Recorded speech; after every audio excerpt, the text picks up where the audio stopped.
It was one of those lazy Saturday mornings in Willow Creek, the kind where the sun filters through the blinds just right, making everything feel warm and unbreakable until it breaks. Emily Carter was in the kitchen, humming an old tune while she helped her 10-year-old son, Jake, with his oatmeal, his laughter bouncing off the walls like it always did, bright and full of that kid wonder that makes your heart swell. But then, out in the parking lot of the old corner market, three local tough guys we'd all seen around, nursing grudges like bad habits, decided to pick on the wrong family, surrounding Emily and Jake, mocking his wheelchair, laughing like it was some kind of game. And that's when the real storm started brewing, the kind that changes everything. Let me back up a bit, paint the picture for you like I'm right there again. Because man, this story still gets me. Emily, she's this tough-as-nails nurse who's seen it all in the ER, but nothing prepares you for protecting your own kid, especially when Jake's got muscular dystrophy. His body not cooperating the way most kids do, but his spirit? Sharp as a tack, obsessed with engines and speed, dreaming of the day he'd feel the wind like his dad does. His dad, Tom Ironclad Reynolds, he's been riding with the Thunder Riders Motorcycle Club for over 15 years, not the wild outlaw type you hear about in movies. No, these guys are family, bound by loyalty, organizing rides to raise cash for kids' charities, like the Dream Wheels event that day, where 100 bikes would rumble through town for families just like theirs.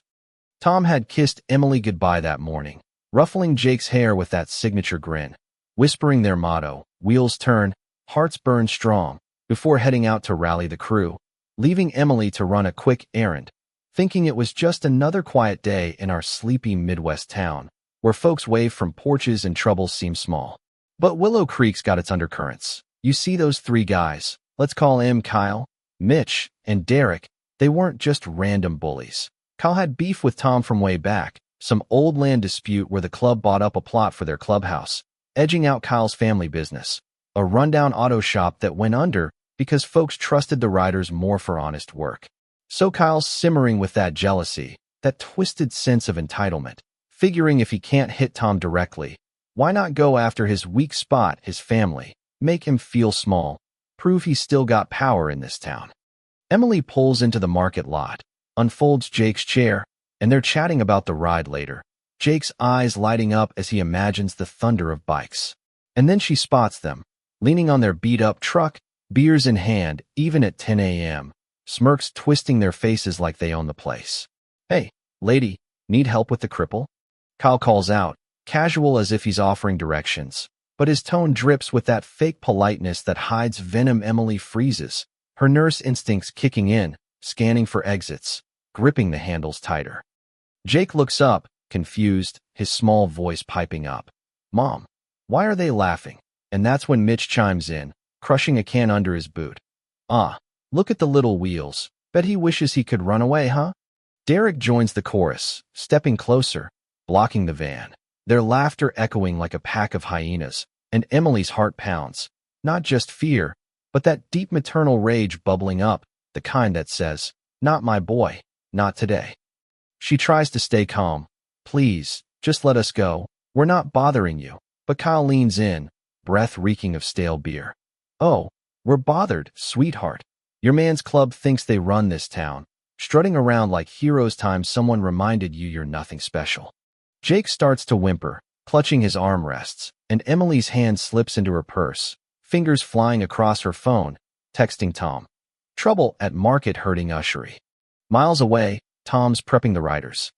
Bikes lined up in that old field off Route 12, chrome shining under the sun, the air thick with gas and brotherhood. These aren't thugs. They're dads, uncles, mechanics who've got each other's backs, raising funds for kids' hospitals because they've seen too many families struggle, like Tom's own. He's giving his pep talk, ride for the ones who can't, brothers, family first, always, when his phone buzzes, and bam, the world tilts. Those words hit him like a gut punch, his face hardening, that ironclad resolve kicking in, the one born from years of protecting his own after losing his brother young to a senseless fight. "Mount up," he growls, voice low but thunderous, and when a rider asks what's up, he just says, "My family's in it, someone's crossing the line." And like that, 100 engines roar to life, not for charity anymore, but for blood. Well, not literal blood, But you get it, that fierce loyalty that turns a club into an army. Back at the lot, things escalate. Kyle snatches Emily's phone after spotting the text, smashing it with a sneer. Think you're calling backup? Pathetic, and Mitch grabs Jake's chair, giving it a shove, mocking. Vroom vroom, little man. Bet this is the fastest you go. Jake's crying now. Mom, make them stop. Emily shoves back, eyes blazing. Touch him again and you'll regret it. Her voice cracking but fierce, drawing from those nights facing down drunks and chaos. The bystanders? A dozen folks milling about. One lady inside the store whispering into her phone for cops. But no one steps up. Fear. Maybe. Or that small-town apathy where you mind your own till it's too late. Derek laughs. Your hubby the big biker? Where is he now, huh? Probably too busy playing hero elsewhere. And Emily, standing tall, shoots back. He's coming. And you three idiots have no idea what you've started. This town's got eyes and grudges like yours. They eat you alive. Then, that distant rumble, soft at first, like far-off thunder, but growing, vibrating the ground, making car alarms chirp. Emily's breath catches, hope flickering as Jake whispers, "Is that Dad?" And Kyle pauses, squinting. What the hell? The horizon fills with lights, a wave of bikes cresting the hill, engines howling in unison, shaking the lot like an earthquake. The riders pour in, 100 strong, forming a wall of chrome and leather, engines cutting off in eerie silence, leaving just the tick of cooling metal and the weight of stairs. Tom dismounts, helmet off, eyes locking on Emily and Jake. First relief, love, fury all mixed then on the three, his presence alone shrinking them. No need for shouts because his silence screams authority. Kyle stammers, "Hey, man, we didn't know she was yours, just messing around." But Tom steps forward, calm as steel, kneeling by Jake first, wiping his tears. You okay, champ? Steel hearts don't break. Jake nods, small smile breaking through. Then Tom stands, between his family and the trio, voice even. Apologize to my son now. The air's electric, cops' sirens whining in the distance.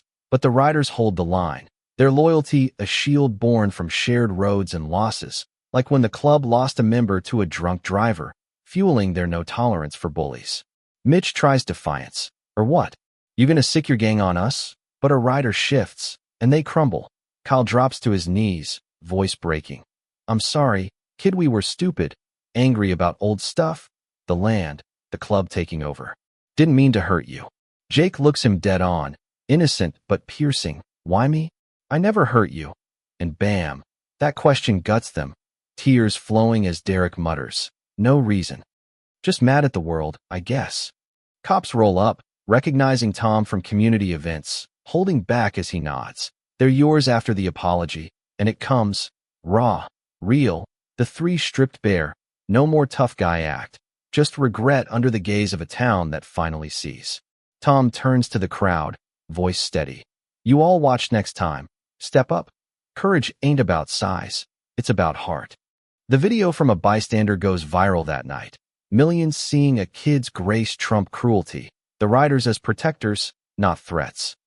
But here's the twist that still sparks debates. Was it justice or vigilante overreach? Those guys got probation, community service, but some say the riders crossed a line, intimidating instead of letting law handle it fully. Others argue without them. Who knows how bad it could have gone? Me, I think it showed what real community looks like: messy, fierce, human. Later, the riders built Jake a custom sidecar, safe and snug. And that charity ride? Jake led it, wind in his hair, waving to cheering crowds, delivering the check to the kids' hospital, his empty chair a symbol of freedom beyond limits. Emily watched, tears of pride, knowing Tom's world had wrapped around theirs in the best way.